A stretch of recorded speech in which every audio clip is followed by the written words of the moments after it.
Краеведческий онлайн-час Домна «Славная дочь коми-народа». Все дальше уходят от нас события вековой давности. Уходят люди, исчезает боль утрат. Но память остается в сердцах людей на века. И сколько бы ни миновало лет, народ будет помнить своих героев. В памяти коми-народа живет и наша землячка Домна Федоровна Каликова, героиня гражданской войны, чей подвиг стал олицетворением стойкости и мужества. 1 января 2021 года исполнилось 125 лет со дня рождения Домны Каликовой. Память о Домне увековечена в стихах и прозе коми-писателей, в полотнах коми-художников, на театральной сцене. Ее именем названы улицы в Сыктывкаре и Быльгарде, ей установлен обелиск. Домна Каликова родилась 1 января 1896 года в деревне Да в Быльгардской волости. Изба Каликовых не сохранилась, как не осталось уже близких родственников Домны. Ей было 3 года, когда умер отец. Смерть кормильца тяжелым горем свалилась на семью. На руках овдовевшей матери Натальи Ивановны осталось 4 детей, мала меньше. Из-за нужды и голода 2 мальчика умерли, а девочки Анна и младшая Домна выжили, стали главными помощниками матери по хозяйству. Сестры Каликовы рано познали горький и неблагодарный батрацкий труд. Земельный надел вдовы был маленький, не прокормиться. Правда, Наталья Ивановна пыталась учить Домну в женской начальной школе, однако всего лишь год с небольшим девочка ходила в школу, затем пришлось расстаться с букварем и школьной партой. Надо было помогать матери. С 6 лет Домна пошла в няньки, пасла коров, мыла полы, колола дрова. Так прошло ее безрадостное детство. Домне Каликовой шел 16-й год. Она была не по летам смышленой и крепкой, и мать решила взять ее с собой на заработки в Архангельск. Позже, когда началась империалистическая война, девушка вернулась в Быльгард. Но жить в деревне стало еще труднее. Она не могла прокормить всех голодных, поэтому Домна осенью 15 года едет в город Ярославль. Новые люди, новые встречи, новые впечатления. Бойкую и любознательную девушку потянула еще дальше, в Петроград. Там она устроилась работницей на ситцо-набивную фабрику. На ее глазах проходили рабочие собрания и митинги, стачки и забастовки. Вместе со своими новыми подружками в красных косынках и Домна окунулась в пеструю политическую жизнь Петрограда. По причине безработицы и голода многие фабричные стали разъезжаться по деревням, где легче было прокормиться. Вернулась домой и Домна Каликова. Она уже не могла находиться в стороне от общественной жизни, поэтому летом 1918 года поступила на работу в уездный земельный отдел города Усть-Сольска рассыльной.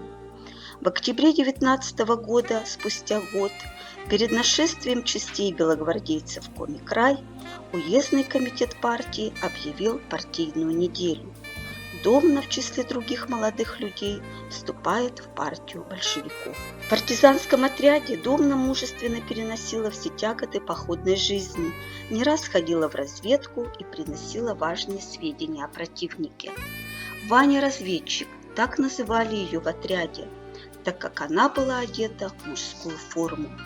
Любили ее за смелость и находчивость, за бойкий нрав. Вместе с другими бойцами Домна Каликова храбро сражалась с бандой белогвардейского командира Прокушева, ухаживала за ранеными, заряжая товарищей неиссякаемой бодростью и энергией. Последняя разведка Домны Каликовой в логово врага в декабре 1919 года оказалась роковой. Переодевшись крестьянской девушкой, Домна отправилась в село Ануб разведать силы противника.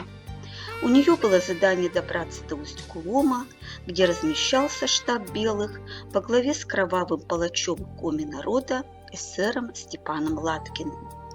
Но нашлись предатели, выдали разведчицу. Девушку схватили, стали допрашивать. Но она не сказала ничего, не выдала важных сведений. По распоряжению Латкина Домну отправили на расправу в Помоздино, где в 40-градусный мороз ее целую неделю пытали и допрашивали. Но и эти нечеловеческие пытки не сломили ее воли. Наступило 22 декабря 1919 года, последний в ее жизни холодный декабрьский день. Измученную пытками и допросами девушку повели к скованной льдом Вычегде. Прозвучали выстрелы. Так в 23 года ушла из жизни славная дочь Коми народа. Тело Домны Каликовой смогли предать земле только в марте 20 года, когда белые банды были разбиты и изгнаны из Коми края. Ее перевезли в Усть-Сысольск и похоронили с воинскими почестями на Кирульском кладбище. В местной газете «Зырянская жизнь» вышло стихотворение поэта Виктора Савина на смерть Домны. Летала ты соколом, кинулись ястребы, упала на снег, белая, ясная, врагами истерзана, навек замолчала, а песнь продолжается. Земля твоя, Коми, от сна просыпается, тебе же вечного сна. Никогда не погаснет в сердце печаль и мечта, жизни твоей и лица твоего красота. Человек живет, пока о нем помнят. Земляки не забыли и не забывают героическое имя Домны Каликовой. Славной дочери Коми народа было посвящено много поэтических и художественных строк. Ей установлены бюсты и памятники, она запечатлена в картинах, стала героиней оперы, ее именем названы улицы и пароходы. Строки из стихотворения Коми-поэта Виктора Волосовцева «Партизанка». Под небом сыктывкарским, под сенью тополей, из Выльгарта девчонка лежит в родной земле. Летит над краем песня у ветра на крыле о Каликовой Домне, о жизни на земле.